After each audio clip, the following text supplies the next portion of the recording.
السلام علیکم ورحمۃ اللہ وبرکاتہ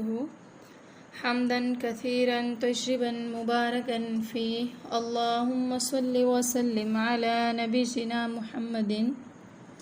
جی الحمدللہ آج ہمارا سورۃ البقرہ کا رکوع نمبر 37 یعنی 37 ہے۔ اعوذ باللہ من الشیطان الرجیم بسم اللہ الرحمن الرحیم۔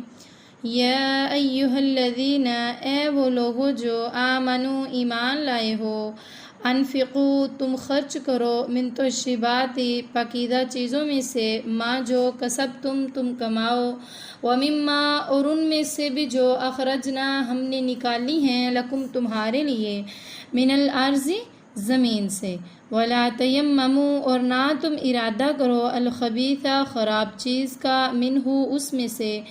تنفقون کہ تم خرچ کرو، ولستم اور نہیں ہو تم بآخذیہ اس چیز کو لینے والے، الا مگر ان تغمزوا یہ کہ تم چشم پوشی کرو، فیہ اس میں، وعلموا اور جان لو، ان اللہ یہ کہ اللہ غنی بڑا بے پرواہ ہے، حمید تعریف کیا گیا ہے۔ الشیطان شیطان یعدکم وعدہ دیتا ہے تمہیں، الفقر فقیری کا، ویأمرکم اور حکم دیتا ہے تمہیں، بالفحشاء بے حیائی کا، واللہ اور اللہ تو یعدکم وعدہ دیتا ہے تم سے، مغفرت بخشش کا، منہ اپنی طرف سے، وفضل اور فضل کا، واللہ اور اللہ تو واسع وسعت والا ہے، علیم خوب جاننے والا ہے۔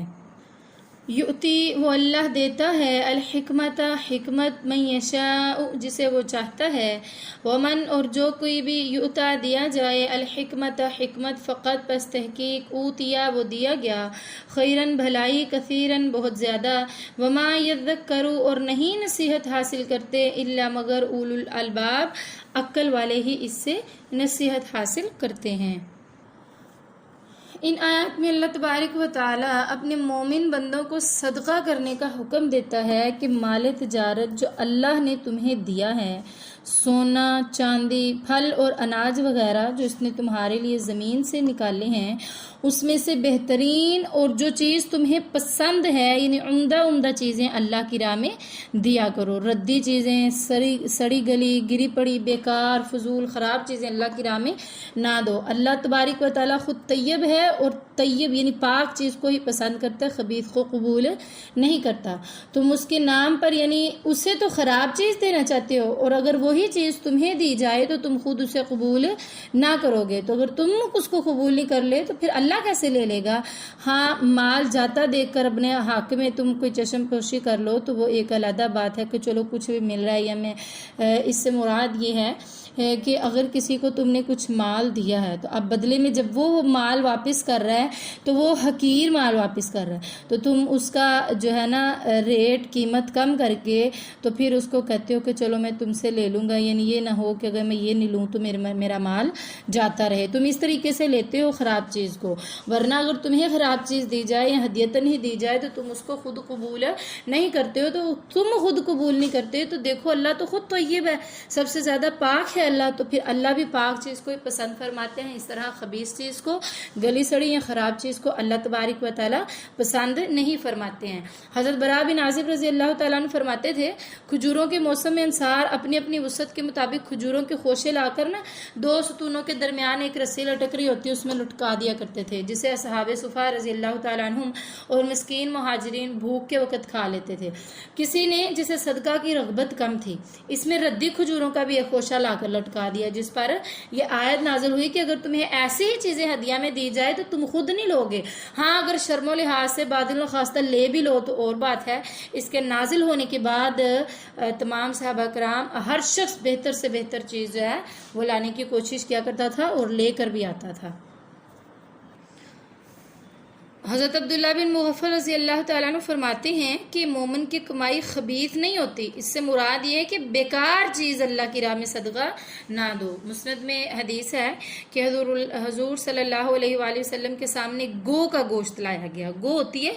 ایک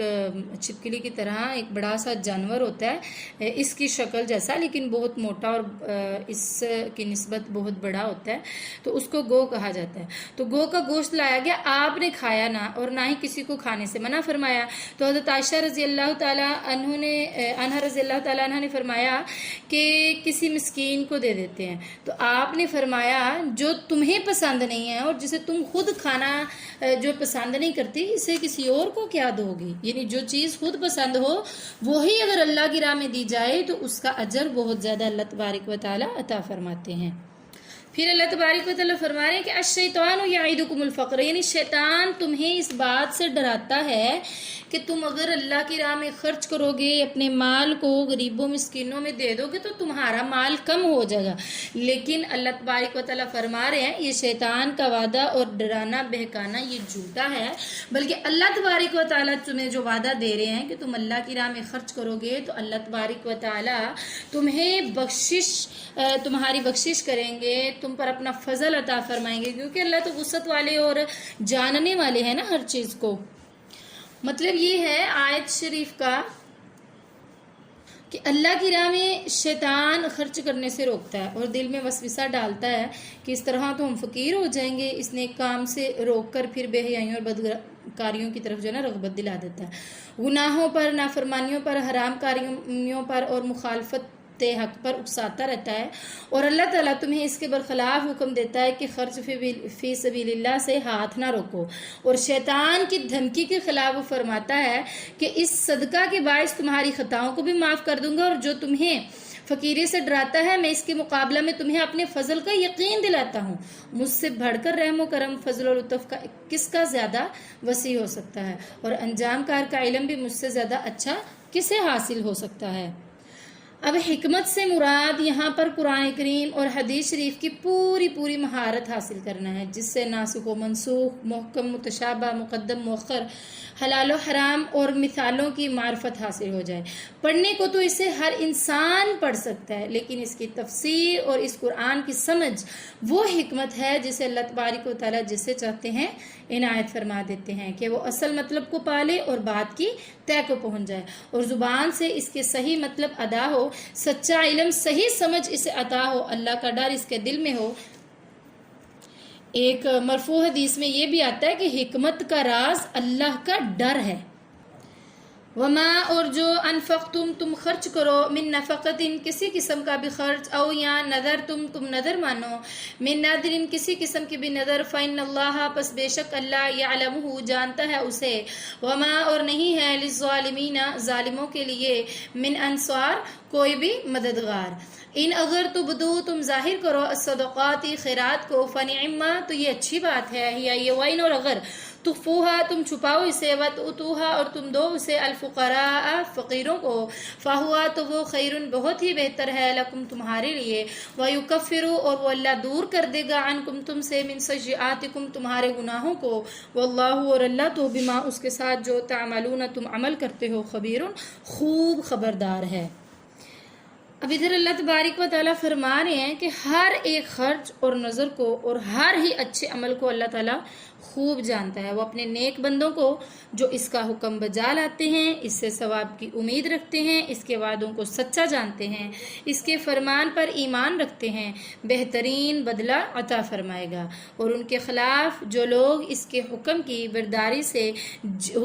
کی فرما برداری سے جی چراتے ہیں، گناہ کے کام کرتے ہیں، اس کی خبروں کو جھٹلاتے ہیں، اس کے ساتھ دوسروں کی عبادت کرتے ہیں، یہ ظالم ہیں، قیامت کے دن قسم قسم کے سخت بدترین اور المناک عذاب انہیں ہوں گے، اور کوئی نہ ہوگا جو انہیں چھڑائے گا یا ان کی مدد میں اٹھے گا۔ پھر اللہ تبارک و تعالیٰ نے فرمایا کہ ظاہر کر کے صدقہ دینا بھی اچھا ہے، اور چھپا کر فقراء مساکین کو دینا بہت ہی بہتر ہے، اس لیے کہ یہ ریاکاری سے کوسوں دور کی بات ہے۔ ہاں یہ اور بات ہے کہ ظاہر کرنے میں کوئی دینی مصلحت یا دینی فائدہ ہو، مثلا اس لیے کہ مجھ سے دیکھ کر اور لوگ بھی دیں گے وغیرہ وغیرہ۔ حدیث شریف میں ہے صدقہ کا ظاہر کرنے والا مثل بلند آواز سے قرآن پڑھنے والے کے ہے، اور اسے چھپا کر دینے والا آہستہ قرآن پڑھنے والے کی طرح ہے۔ اس آیت سے صدقہ جو پوشیدہ دیا جائے اس کی جو ہے نا فضیلت ثابت ہو رہی ہے۔ بخاری اور مسلم میں حضرت ابو ہریرہ رضی اللہ تعالیٰ عنہ سے مروی ہے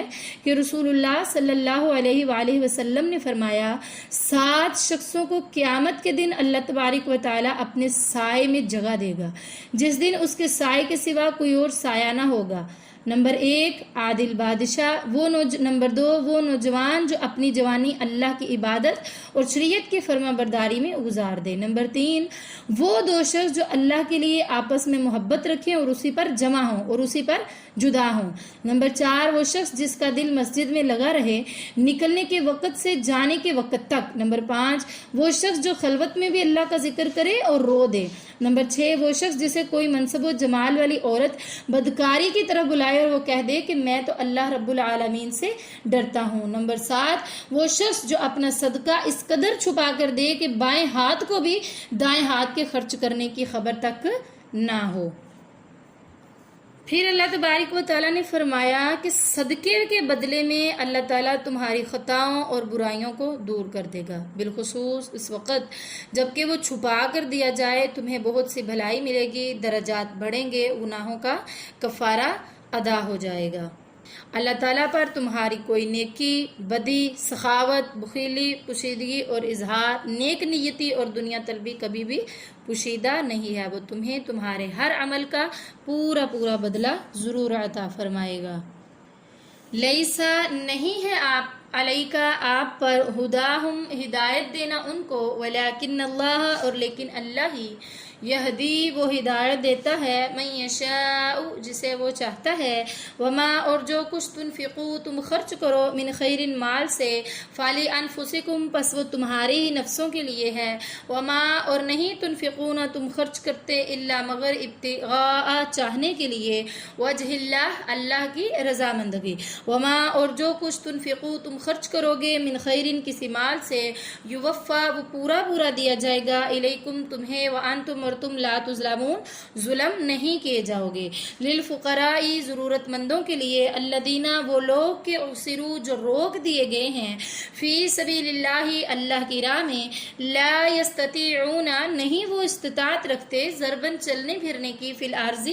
زمین میں، یحسبہم گمان کرتے ہیں ان کو الجاہل ناواقف لوگ، اغنیاء یہ کہ یہ مالدار ہیں، من التعفف ان کے سوال نہ کرنے کی وجہ سے، تعرفہم آپ پہچان لیں گے ان کو، بسیماہم ان کے چہروں کی علامات سے، لا یسألون نہیں وہ سوال کرتے، الناس لوگوں سے، الحافہ چمٹ کر، وما اور جو کچھ بھی تنفقو تم خرچ کرو من خیر مال سے، فإن اللہ پس بے شک اللہ بھی اس کو علیم خوب جاننے والا ہے۔ اب اللہ تبارک و تعالیٰ فرما رہے ہیں کہ نبی صلی اللہ علیہ وآلہ وسلم لوگوں کی ہدایت کی ذمہ داری آپ کی نہیں ہے، آپ پر تو جو اللہ تبارک و تعالیٰ نے احکام نازل فرمائے ہیں ان کو لوگوں تک پہنچا دیجئے، تو اللہ ہی ان کو ہدایت دے گا جس کو اللہ چاہے گا۔ اور اگر آگے اللہ تبارک و تعالیٰ فرما رہے ہیں وما تنفقوا من خیر یعنی جو کچھ بھی تم اپنے مالوں کے لیے اپنے مالوں کے اندر سے خرچ کرتے ہو تمہارے اپنے ہی نفسوں کے لیے، اور جو کچھ بھی تم خرچ کرو گے اللہ کی رضا کو چاہنے کے لیے تو تم اللہ کی رضا کو پالو گے، یعنی جو بھی تم خرچ کرو گے تمہیں اس کا بدلہ، جس بھی نیت سے خرچ کرو گے، ریاکاری کی نیت سے خرچ کرو گے تو اس کا بدلہ بھی تمہیں مل جائے گا، شہرت کے لیے خرچ کرو گے تو اس کا بدلہ بھی مل جائے گا، اور اگر اللہ کی رضا حاصل کرنے کے لیے خرچ کرو گے تو اس کا بھی تمہیں پورا پورا بدلہ مل جائے گا، وَأَنْتُمْ لَا تُظْلَمُونَ اور تم پر ظلم بالکل بھی نہیں کیا جائے گا۔ اب للفقراء الذین اسروا یعنی یہ صدقات جو ہیں یہ ان لوگوں کے لیے ہیں جو اللہ کی راہ میں روک دیے گئے ہیں، یعنی وہ کیا دین کی خدمات سر انجام دے رہے ہیں، اللہ کے دین کی تبلیغ کر رہے ہیں، جہاد کر رہے ہیں، تو اللہ تبارک و تعالیٰ فرما رہے ہیں کہ اگر وہ تمام کاموں کو چھوڑ کر یعنی دنیا کے پیچھے وہ نہیں پڑتے، دنیا میں کمانے کی وہ طاقت نہیں رکھتے، کیونکہ اگر وہ کمانے دنیا حاصل کرنے کے پیچھے لگ جائیں گے تو اپنے اس فرض سے وہ سب کو دوش ہو جائیں گے، لیکن آپ ان کو جو جاہل لوگ ہیں، ناواقف لوگ ہیں، ان کو معلوم کرتے، کیونکہ وہ لوگوں سے کبھی بھی چمٹ کر مانگتے نہیں ہیں، سوال نہیں کرتے ہیں، تو آپ ایسے لوگوں کو جو دین کی تبلیغ میں مصروف ہیں، دین حاصل کرنے میں مصروف ہیں، ان ان کو ان کے چہروں سے پہچان لے. وہ تو سوال نہیں کریں گے، جو عقل والا ہے وہ ان کو ان کے چہروں سے پہچان لے گا، تو ان کو اپنا مال جو ہے اپنے مال میں سے ان کو بھی دیا کرو. تو اللہ تبارک و تعالیٰ فرما رہے ہیں جو کچھ بھی تم خرچ کرو گے اللہ تبارک و تعالیٰ اس کو خوب جاننے والا ہے اور اس کا بہترین بدلہ بھی عطا فرمانے والا ہے. تو آج کا ہمارا سبق ادھر ہی مکمل ہوا.